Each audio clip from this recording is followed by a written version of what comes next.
Hello everyone, সকলে কেমন আছো? আমি অনেক ভালো আছি।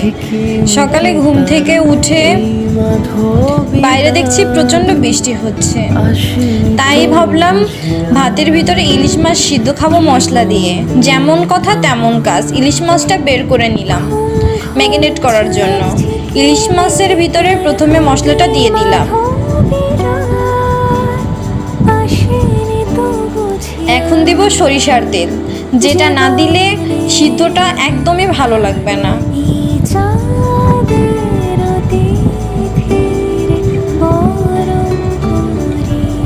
এখন দিব পরিমাণ মতন লবণ।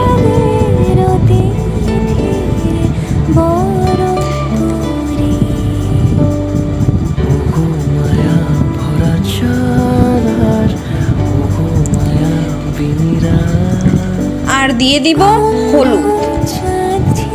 এইটা দিয়ে 30 মিনিটের জন্য ম্যারিনেট করে রাখবো। ভাতটা যখন অর্ধেক হয়ে যাবে তখন আমি মশলা এবং মাছটা দিয়ে দিব। তো আমার মাছ সিদ্ধ ভাত হয়ে গেছে। এখন আমি আমার বরকে দিয়ে টেস্ট করাবো যে কেমন হয়েছে।